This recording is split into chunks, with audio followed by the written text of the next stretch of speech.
WildCats was actually a mishmash of a bunch of characters I created when I was a kid growing up reading comics. A friend of mine, childhood friend of mine, Brandon Choi, and I used to create comics at the kitchen table when we were like 10, 11, 12 years old. And over the years, we had different variations of these same characters. And so WildCats really is an amalgamation of all these different characters we created as kids. Non-lethal force only. These men don't know whose side we're on. Hey, I'm not even sure I know. I was very involved in the creative direction of the cartoon. A lot of fans might not necessarily see it when they watch the cartoon and say, hey, that's nothing like the comic book, or that's so different from the comic book. How could they change that? I mean, fans are just very picky that way. But going into it, I knew that this was a whole different kind of, I don't know, product, I guess. It's a whole different kind of experience. I mean, the cartoons are aimed at 6 to 8-year-olds. The comic books are aimed for an older audience. How could you directly port something that's suitable for an 18-year-old to something that's for a kid that's 6 or 7 years old? So right off the bat, we knew that we were the things we were going to change, and that's something that you're going to do at the beginning. Otherwise, why even pitch your idea as a cartoon? I mean, why set yourself up for that kind of heartache and frustration, really? And so there were, but they wanted me to be very involved, and so I went to Nelvana in Toronto. I was there meeting with their storyboard artists. They would send me storyboards, and I would make revisions and put in comments and even redraw certain shots. I approved all the licensing, all the packaging. I even was there helping them pick out voices for the characters, that kind of thing. So I was very involved. It just, you won't necessarily see it in the cartoon because, again, it's not meant to be an exact replica of the comic book. When I heard that Nelvana wanted to make a cartoon based on my comic book, WildCats, it was, I had mixed feelings because one, the comic book is a little darker than your normal Saturday morning fare. But two, it's an awesome thing to have a cartoon based on something you create, something that will literally reach millions of kids. And ironically, the cartoon reached more kids than the comic book did. And so, in that sense, it was great to have something sort of hit the mass media. Comics is a real niche marketplace, and we have really a very relatively smaller, more devoted group of fans. But to go out and be in the mass market, it's an exciting thing. It's a whole different kind of experience. Join the WildCats and see the world. Didn't realize I was going to be seeing it so up close and personal. The way of the warrior is not an easy one. I would say I have different favorite characters. So there are some you just like for their personality, others you like because of their costume, the way they look visually. My favorite Wildcat, I'd have to say, is Grifter. Partly because he's got that swagger. He's a bit of a loser in life, but he's the rough character with the heart of gold, and he's probably the character most people can relate to the most because he doesn't have superpowers per se. Can you get it started? If it's got a motor and tires, I can hotwire it. Grifter, almost all the characters come from different all the characters have different origins in that a name can literally come from while you're driving on the highway and you see a sign and it says Cannon Drive, and it's like there's a character called Cannon now. Grifter, there was a movie called Grifters, and I'd never heard that term before, and then when I looked it up and learned what that meant, I was like, wow, what a great name for a character, because the best names are the ones that give you a sense of sort of the moral aspect of the character, what the character can do power-wise, or the personality of the character, and Grifter being a con man, also kind of sounds like Drifter, and so there's all these great things that are happening with the name, and so it really was a character that was sort of a loser in life, didn't have a lot of great things happening in his life, but always seemed to come out on top, and that's a character that I think a lot of people can identify with. Now you're talking my language. Warblade actually is a real interesting character because it's a fusion of a childhood concept and something we saw in Terminator 2. Computer graphics had gotten to the point where they could take a pool of like silver and morph it into this human figure, and it's like, wow, that's really awesome. Why not be able to do that and create blades off your fingers. And so it was a way of doing a more organic kind of mechanical character.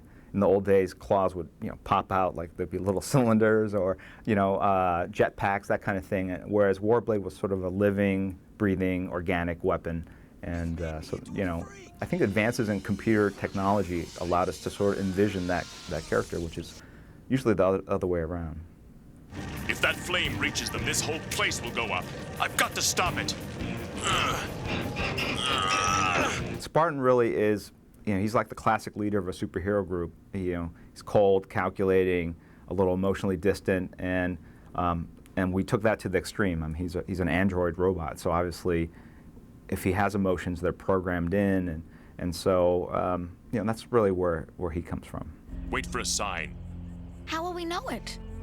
I get the feeling there won't be much doubt. What's interesting is that when the cartoon, Saturday morning, so it's really aimed at young kids, and the comic book is aimed at older teens. So there were a lot of modifications, and we had to adapt a lot of the characters. Obviously, Voodoo was a character that we had to change, but we still wanted to have a character that seemed a little lost and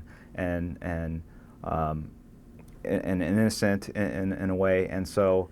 She became this orphan that the Wildcats had to rescue, and in the comic book, she's an entertainer that the characters have to find and rescue from, her, I guess these assassins. Let's play soldier. Maul is a character that was originally called Tusk when we were kids because he had these two horns that came out of his back, and then when I worked at Marvel. Well, I think it was for X Factor, we created a group of supervillains, and we needed names. And so you end up cannibalizing your memories, really, for your work. And so we used the name Tusk for a character that looks very different. And so we had to come up with a whole different name, and we came up with Maul and different powers. So, these characters aren't exactly the same as the ones we created when we were kids, but really characters that more often than not, were just the visual, and we just like the idea of the horns coming from the back. I don't know, they really serve no function, but, and then because he's a big bruiser and a fighter, again, the name gives you a sort of the sense of who the character is, what his powers may be.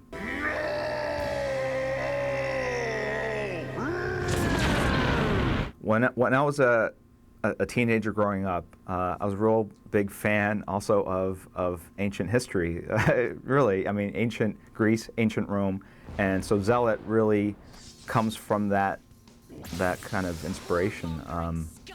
Obviously, the Amazons on Themyscira, that kind of idea of a female warrior.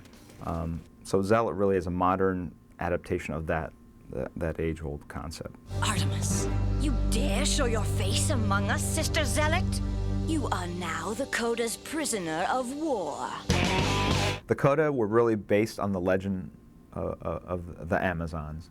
It's a group of badass assassins, warriors from times before modern civilization, I guess.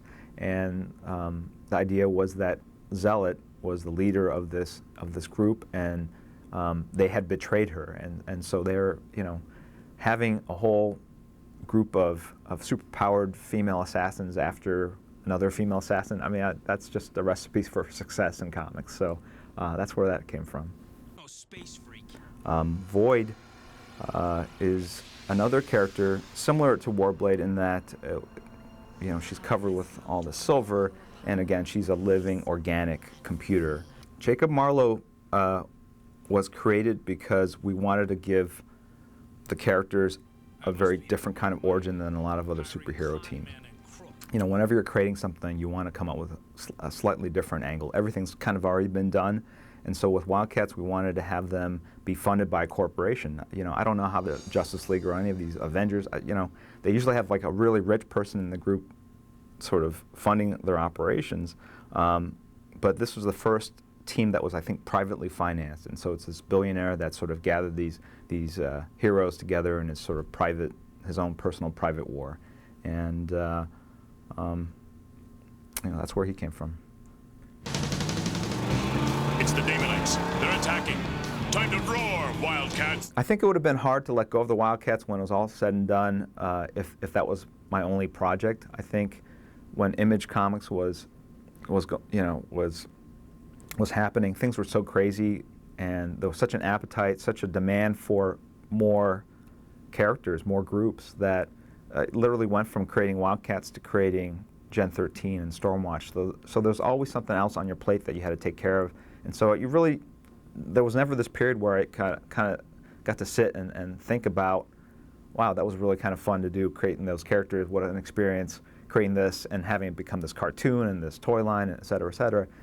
Things were just too fast-paced. I think only in recent years have I had the distance, I think, to like kind of look back on it and go, well, yeah, that was pretty cool. I mean, you know, when you're in the middle of it, you don't have time to really reflect like that or mourn it or anything like that. It was the next project. Gen 13, got to take this meeting, got to create these characters, got to do these storyboards, you know.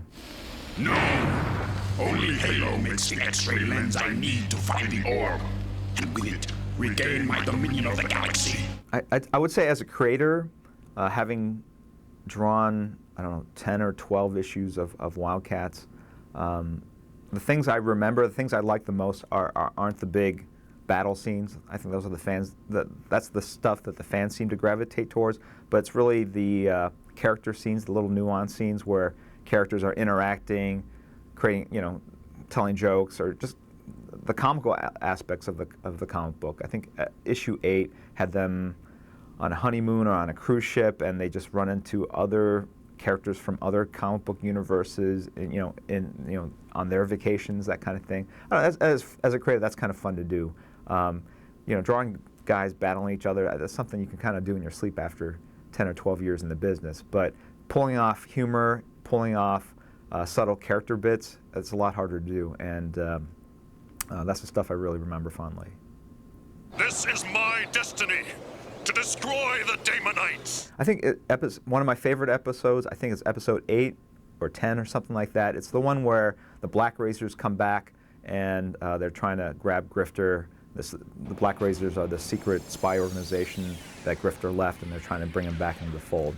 And I like that because it was a little bit of a heavier storyline, and it mirrored more some of the stuff that was going on in the comic book.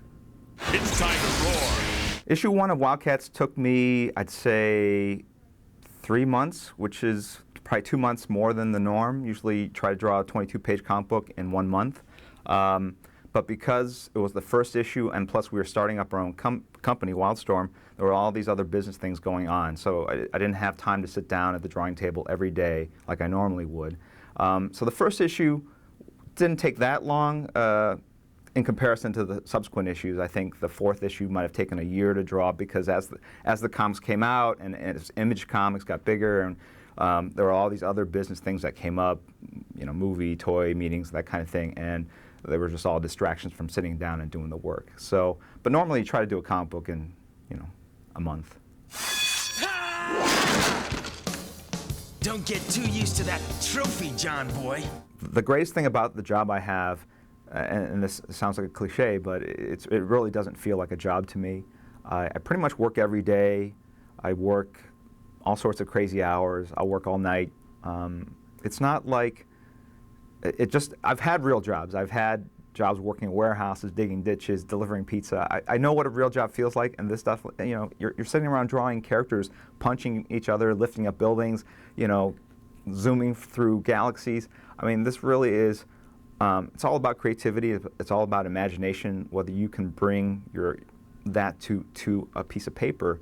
And to me, that's not a job. That's a life mission, and so that's the best thing about it. And luckily, I can make a living doing this. And the other great thing is I never feel like I have a boss. I mean, obviously I do within the structure of my company, that kind of thing. But when I create something, when I'm drawing comics, the ultimate boss is like the reader, and it's a very different kind of relationship than I think most people in regular jobs have, where they're worried about their, raises or, their write-ups, that kind of thing.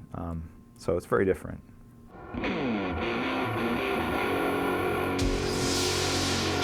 In terms of art, I mean, there's definitely comic book art that I really love, and then there's what I call regular art, which is the art that everyone else knows about, modern art, that kind of thing. But within the field of comics, I tend to draw with a lot of detail and a lot of cross-hatching. It's kind of, they call noodled artwork. There's a lot of things that sort of distract the eye. But as an artist, the things I prefer are the simpler drawings that are just real high contrast, black and white. There's a lot of great artists, Mike Mignola, Alex Toth, that I really love looking at and collecting. I just don't draw that way, and I can't quite figure out why. But you know, it's good to have that kind of. It's good to have variety in the things you like, and I do draw some inspiration from what I call regular art. You know, if you go to an art museum, you might see a canvas that's all red and purple, and maybe you can't really. It's not something I would draw in a comic book, but you know, I try to think about what the artist was thinking about, what they're trying to convey, even with something as simple as that.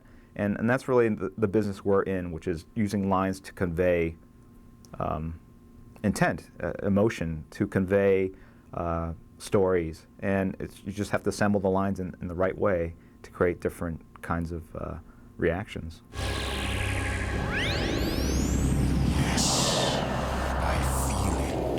On Wildcats, I was the sole artist. For the most part, I think there were only a couple instances in my career where I had sort of someone help me with backgrounds.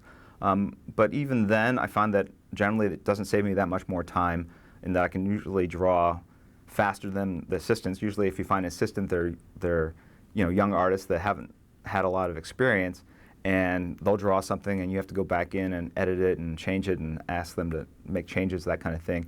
Whereas if you just do it yourself, you just nail it on the first try. And so, for the most part, I really try to draw all the work myself. And Wildcats was something that I did, you know, from start to finish. You don't get as rich as I am without knowing how to call the shots. I've been a fan of comic books for as long as I can remember. I remember watching cartoons when I was like 5 or 6, but I mean, I've always been drawing. I had an art tutor when I was, I think, 5 years old in Korea, and I always took summer school classes. But the thing that really hooked me were comics. I think I was maybe 8 or 9. It was a Tarzan comic book in a barbershop, and I mean, it was like, you know, you got possessed. It's something that you know, it was an obsession at that point, and I just collected comics from that point on and drew the characters, made up my own stories, created my own characters. So it's something that, you know, I like to say I didn't choose it. It kind of chose me, and it's something that's still with me to this day. It's the Wildcats! Vaporize them! When I was 20 or 21, I had gotten out of college and just starting my career in comics. There was a time when I started thinking about other things that would be interesting to do. Like, I think every young creator thinks about, you know, directing films, because it's just such a powerful medium. But then later, as I got older, I played a lot of video games, and it's like, wow, it would be fun to work in the video game field. I mean, for the most part, the things I'm interested in, drawn to, are the things that I have a passion for: film, comics, video games. But I think I reached a point in comics when Image Comics was starting, and we had all these offers from toy companies. You take all these movie meetings, you go on the set, and you see movies being produced, and you really see how different a creative process it is to create a movie versus creating a video game versus creating a comic book. There's an immediacy to sitting down and being able to draw what you see in your head by yourself in 8 to 10 hours that you really can't duplicate in those other mediums. So I kind of made a decision maybe 5 or 10 years ago to really just focus on comics, because I think this is something that I probably do the best, and it's something that I can really, you know, sink my creative teeth into. Slang! Hellspawn wants that giant laser! Take it to the hover ship! I meet a lot of fans of my work, especially Wildcats. I would say, if I had one thing to say to the fans, it would be, stop telling me you were a little kid when you bought the comic book, because it makes me feel really old when I see them at conventions now. But for the most part, a lot of people that collect comics are also aspiring artists. And it's great to see fans come up and say, this is the first comic book I bought. This really inspired me to start drawing.